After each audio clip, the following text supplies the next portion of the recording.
Hi guys, welcome back. I've been crafting all weekend, so my desk is a little bit of a disaster. I have a secret that I've had since before I decided to even come back to YouTube. So when I made the decision to come back, I did keep in mind what was going on in my life. I wanted to tell you guys on the very first video, but I wasn't ready to tell you. So I decided that I would do it a little bit fun. Get rid of this ice and let me finish cleaning up and I'll bring out today's project. So are you guys ready to hear my secret? I've been wanting to tell you guys this for so long, and I put it in one of my Miniverse capsules. Not that I made a diorama out of it, just as something fun. So I'm getting ready to open the capsule now, and you will find out my little secret. Ready? Ready, Freddy? Like I say to my grandson. We're expecting again. Yep, grandchild number 3 is on the way. I've had to hold that in for so long. My daughter, my middle child, that you guys have really been hearing stories about her. She's the one who had cancer when she was younger. Well, she is expecting her first, and we are so excited. And I have a little picture. I'm such a grandmother. Yeah, come see my grandchildren. There it is. That's my little Budula. I love these sonogram pictures. She's 14 weeks now. She's due in July. And I'm going to be the full-time nanny. This is like crazy. And I'm going to have a toddler and, I guess, yeah, 2-year-old and a newborn all day long. I'm really very excited about it. I love kids. I love taking care of them. And this is going to be a challenge. So now you know what I'm up against. And by the way, I'm going to show you this and this. These are not paintings, although they kind of look like paintings. They're colored pencil. And we're going to talk about this in a few minutes. But to get ready for this new arrival, I had to do an overhaul on my room, because while Ezra is tucked away in his room, which is really big and it acts like a playroom, because now that I'm going to have a newborn and him, I need a place for the newborn to be, and that's going to be in my bedroom. So not only is this going to act like a studio, it's going to be a nursery and my room. It's going to get really crowded in here. That's what I've been doing for the last few weeks. Why I really can't concentrate on doing artwork, because I have to get ready for this. And I know I still have many months ahead of me, but time goes by so fast. You know that. So next week, I'm going to show you what I've done. I'm just about finished. I have plenty of room now for everything. And even though I did a room tour last week, I'm going to show everything to you next week. I'm going to show you all the room boxes, which I was able to move back in. I'm going to show you everything. And then the following week, we're going to start art lessons again. I've kind of been using these weeks. I said it last time too. I've been using this first couple of weeks since I've come back just to get used to the software and the routine and filming again. I'm not used to that. I've had a long time off. So it's coming around really well. So let's get into how I did these, because they look like they could be paintings, but they're not. And I'm going to show you something different that you might not have thought about that you can do with your pictures. This is 3mm basswood, and a lot of artists prefer to color on wood. Now, just like pastel artists work on pastel board, which is basically sandpaper, you can color on basswood in the same way you would color on paper, but basswood will pick up the wax from your pencils or the oil from your pencil really super nicely, and you will get a beautiful finish. It did not take me long to do this. It maybe took me an hour at most to finish this. And I did this one the other day. Very easy. Now, how do you transfer the pictures onto there? Now, I'm blessed. I have a X tool machine that will do it for me. I don't have to do this step. But if you don't have the tools that I have, you still can do this. It works the same way. There's 100 videos on this already on YouTube on how to transfer a photo onto wood. And I will just go over this really quick with you because it is simple and it's time honored, and you basically, what you're going to do is make a tattoo out of your coloring book picture. Now I'm going to just cut this. This is just from my printer, nothing special. You can do this with photographs, it works. You're going to put your basswood. You're going to take your coloring book picture or whatever picture you're going to use. It works best if you're going off of computer paper. So if you can print your picture on computer paper, it works well. Don't use good art paper. I don't even know if it works. You want thin paper. And what you're going to do is you're going to use some Mod Podge. It's best to use matte finish, but I only have gloss. You're going to simply go over your wood with the Mod Podge. Now, I'm just showing this to you fast because I want to get to the coloring part. So this is for those who are going to sit there and say, well, you don't know how to transfer your picture. And you're going to just go over the top side with it. And you're going to let it sit. I have a crease. Why do I have a crease? It was a bend in my paper. All right. You want to get it as smooth on here as you can. My paper bent. Okay, so you're going to wait about 5 minutes. Mod Podge actually dries really quickly.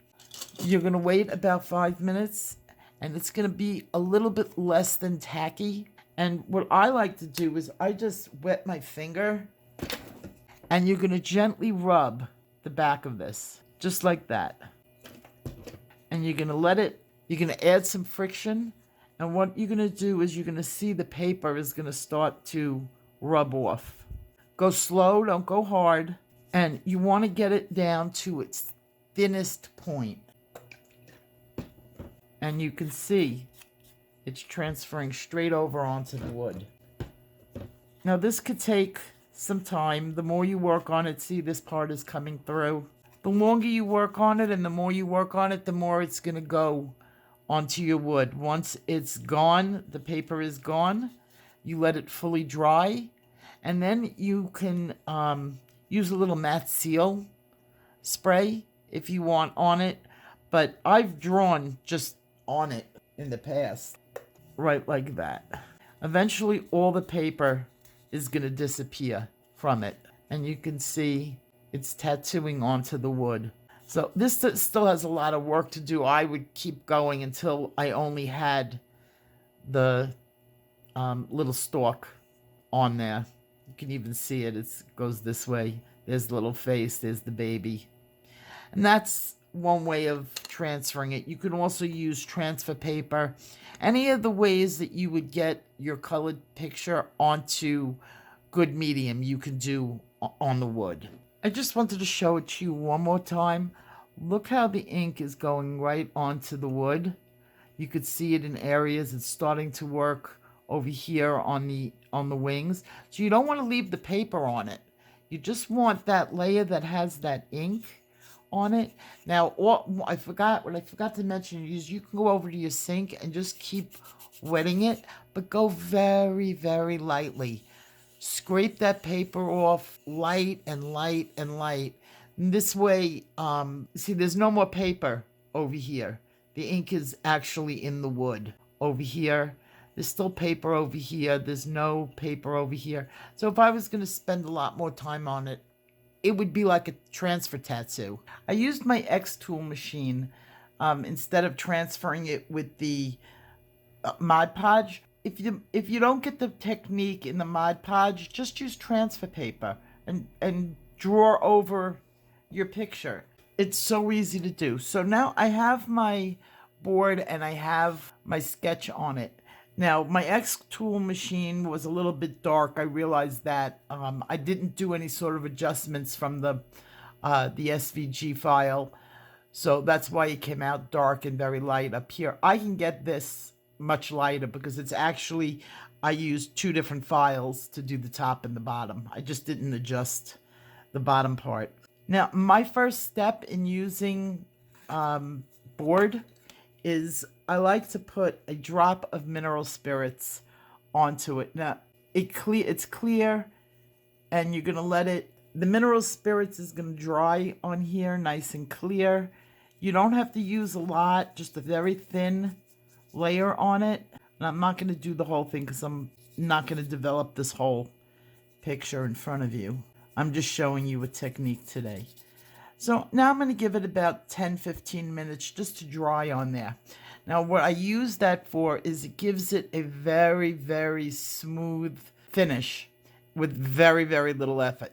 So we're going to give it 10 minutes. I'm going to let this dry, give it 10 minutes, and we'll be able to start drawing on it. I've given it time to dry. I'm only going to put about 2 layers on it. I just wanted to demo to you how smooth and how much smoother on the wood. I can't even describe how light my touch is. You can actually see the grain of wood.